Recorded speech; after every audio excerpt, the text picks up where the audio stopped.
Je vous salue dans le beau, précieux nom de notre Seigneur Jésus-Christ. Comme c'est Noël, le passage de ce soir se trouve dans Matthieu au chapitre 1, verset 18 jusqu'au verset 25. Matthieu chapitre 1, 18 à 25.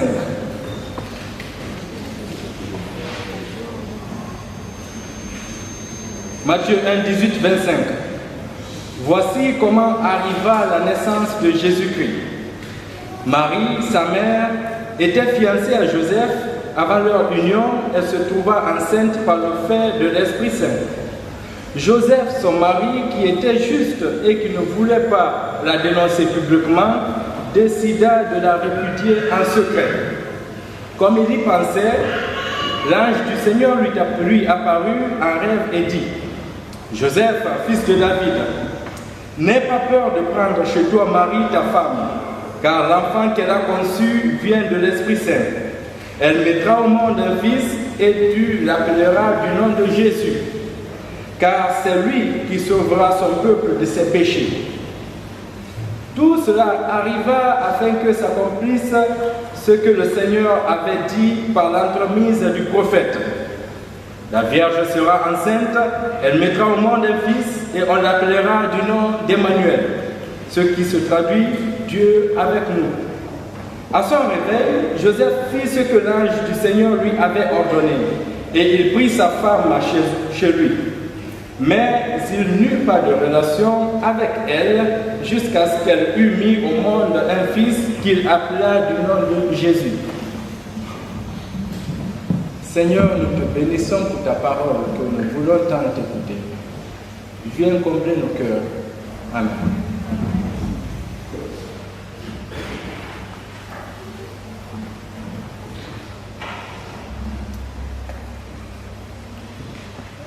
On a souvent tendance à penser que les décisions ne se prennent qu'occasionnellement, lorsqu'un problème surgit. Mais en réalité, nous avons constamment à faire des choix. Dès le réveil, nous nous posons des questions. Que vais-je choisir pour manger au petit déjeuner? Comment vais-je aborder mon patron aujourd'hui? Et ne parlons pas de la décision qui consiste à retourner au lit en bâillant pour se rendormir, surtout lorsqu'il fait froid. Bien entendu, toutes les décisions n'ont pas les mêmes effets.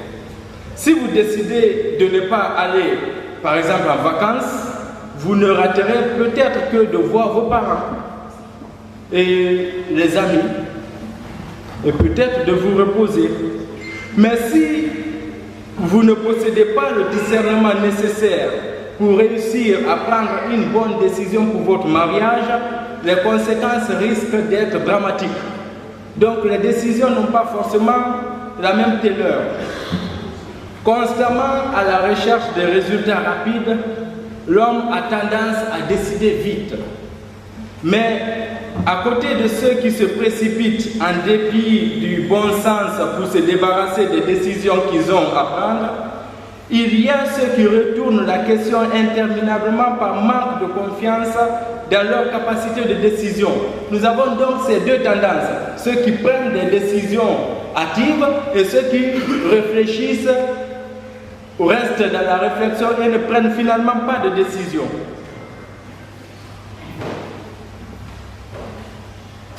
La prise de décision est une démarche très sérieuse. Nous ne savons que trop les remords engendrés par une décision insuffisamment réfléchie. Quand il s'agit de notre vie, il faut être sérieux. Demandez-vous, que vais-je faire aujourd'hui? Que vais-je faire cette année, cette semaine? Quel sens vais-je donner à ma vie? Quelles sont les possibilités? Vous-même, comment procédez-vous pour prendre une décision? Analysez-vous? Improvisez-vous? Envisagez-vous les conséquences? Pesez-vous les arguments ou jouez-vous à pile ou face lorsque vous prenez une décision? Parce que vivre, c'est prendre des décisions. Réfléchissez aux conséquences que peut entraîner l'ignorance du but de la vie lorsqu'on ne sait pas où on va. Voici un homme fiancé à une femme appelée Marie. Un homme qui avait des projets de vie future avec elle. Comme nous venons de l'écouter tout de suite, avoir des enfants, aller se balader ensemble, se lancer de petites blagues, aller au cinéma, faire des soirées entre amis, etc. Un homme qui avait tant de projets futurs. Il voulait l'aimer jusqu'à ce que mort les sépare. Cet homme, un beau jour, voit sa fiancée qui est enceinte, mais pas de lui. Quoi? Il se dit, elle m'a trompé. Quelle panique dans le cœur de cet homme. Tout ce qu'il avait prévu, tout ce qu'il envisageait faire avec elle, sa femme, les projets, les promesses, tout tombe à l'eau. La vie ne peut plus être ce qu'elle était. Il doit prendre une décision. Et la décision, elle n'est pas compliquée au fait. Il doit appliquer la loi de l'Éternel. Cette loi que nous trouvons dans le Deutéronome au chapitre 22, verset 23 à bien 4. C'est-à-dire, il doit rompre avec elle. Et comment? Il doit rompre publiquement avec elle. Il doit la dénoncer. Dénoncer sa faute. Dénoncer sa tromperie. Mais notre homme Joseph est un homme juste en paradoxe. Vous voyez, le mot utilisé ici pour dire que Joseph était juste se réfère à la pratique de la loi telle qu'elle est énoncée. Ce qualificatif n'est pas à prendre à la légère dans la Bible. Lorsqu'on dit que quelqu'un est juste, cette qualité n'appartient qu'à Dieu et parfois aux hommes quand ils se laissent inspirer par Dieu. Joseph donc lui va se révéler être juste, mais d'une façon très paradoxale. Juste dans la Bible veut dire qu'il applique la loi telle qu'elle est. Mais problème, Joseph refuse d'appliquer la loi telle qu'elle est. En quoi il est juste? Il va être juste en n'obéissant pas à la loi. Malgré qu'il refuse d'obéir à la loi, c'est-à-dire de dénoncer publiquement Marie, on le qualifie de juste. Il n'envisage pas de la dénoncer publiquement, mais de rompre discrètement. Donc faire autre chose que la loi a dit. Dans nos moments de tiraillement, lorsque nous ne savons plus quoi faire, lorsque nous essayons d'envisager l'avenir, on finit par se rendre compte que tout n'est que ténèbres et souffrance. Dans ces moments, Dieu s'offre à nous par son ange. L'ange de Dieu apparaît à Joseph dans cette période sombre de son histoire.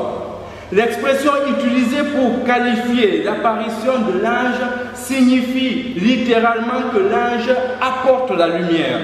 L'ange apporte la lumière dans les pensées ténébreuses de Joseph. Et de même, il apportera la lumière dans ta vie ténébreuse. L'ange apportera la lumière dans tes soucis, dans tes questionnements et dans tes doutes. Puisque cet ange est un envoyé de Dieu. Il est envoyé pour éclairer ce qui est sombre. Cette lumière est une lumière d'adoption. En effet, l'ange demande à Joseph d'adopter Jésus et de ne pas rejeter Marie, sa mère. Adopter l'enfant Jésus, c'est-à-dire l'Emmanuel, tant annoncé dans les prophètes. Dieu avec nous. Le Dieu présent est le Dieu qui sauve. Mais ce Dieu sauveur est un enfant. C'est un bébé. Voici tout le paradoxe. Un bébé qui est porté par Marie et par Joseph. Un enfant qui est appelé à naître et à être adopté par chacun de nous. Nous sommes appelés à le porter, à porter ce bébé qui naît aujourd'hui dans nos cœurs. C'est le début de l'espoir. En l'adoptant, nous adoptons l'espoir dans nos cœurs. Nous, enfants de Dieu, portons cet espoir dans nos cœurs. Un espoir fragile, mais qui, malgré les difficultés, demeure ferme. Cet espoir restera à nous et s'agrandira du jour au jour jusqu'à remplir le monde entier. Aujourd'hui encore, il est de ton devoir de prendre la décision de l'accueillir en toi, de l'adopter en toi. La décision la plus importante à prendre concerne la réponse à la question: quel est le sens de ma vie? Quel sens tu donnes à ta vie aujourd'hui? Désormais, ma vie a un sens parce que je ne suis plus seul, puisqu'il est présent dans ma misère et dans ma joie. Celui qui apparaît au début de l'évangile, cet ange qui apparaît au début de l'évangile, est celui qui va apparaître aussi à la fin. Il est présent partout où nous sommes. Désormais, nous n'avons plus peur. Nous n'avons plus peur de rien, parce que nous sommes rassurés par sa présence.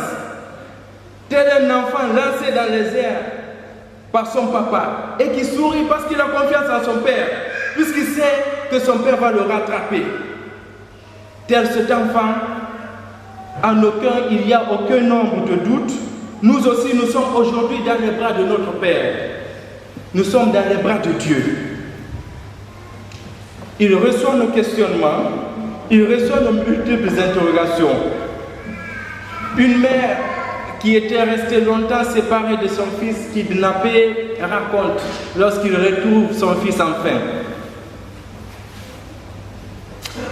Elle dit, lorsque je l'ai retrouvé, c'est-à-dire mon fils, il m'a demandé, disant, maman, est-ce que tu resteras à mes côtés pour toujours? Est-ce que tu seras toujours présente pour moi? Tout en pleurs, sa mère répondit, oui mon fils, je serai toujours présent pour toi. Je serai toujours avec toi. Voici, c'est ça le sens d'Emmanuel. Voici, c'est ça le sens de Dieu avec nous. Je serai toujours avec toi. Ainsi dit Jésus. L'Emmanuel qui commence au début de l'évangile de Matthieu, c'est celui qui dit à la fin, allez partout et faites de toutes les nations des disciples. Et voici, je suis avec vous jusqu'à la fin des temps. Il est avec nous au commencement et il est avec nous jusqu'à la fin des temps. Comment tu relis aujourd'hui ton histoire à travers celle de Jésus? Te considères-tu comme pécheur? Très bien. C'est pour toi qu'il est venu, si tu penses que tu es pécheur.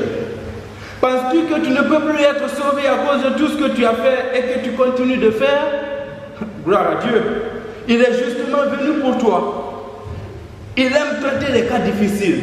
On a vraiment un Dieu fabuleux. Quand c'est difficile, il aime. Il veut simplement que tu l'adoptes dans ta vie, tel que Joseph a accepté d'adopter Jésus. Il veut que tu sois à son service. Il aime traiter les cas difficiles. Qu'attends-tu encore? À quoi penses-tu? Si tu as peur, l'ange te dit, comme il a dit à Joseph, n'aie pas peur. N'aie pas peur. Prends-la comme femme et prends-le comme fils. Si tu penses que tu n'as pas d'expérience, ce n'est pas grave. Avec lui, tu vas vite apprendre. Si tu hésites, il est à ta porte et frappe. Emmanuel, c'est aujourd'hui Noël. Et Noël signifie que Dieu vient dans nos cœurs, Dieu vient en nous, Dieu vient parmi nous. C'est maintenant que la vie commence avec lui. Et nous devons prendre la décision, cette décision difficile. C'est une décision vitale pour nous. Nous avons à décider maintenant, puisqu'il est à nos portes, en train de frapper. Il suffit juste de l'écouter, d'écouter son son. Le salut te rend visite aujourd'hui et maintenant. Que Dieu vous bénisse.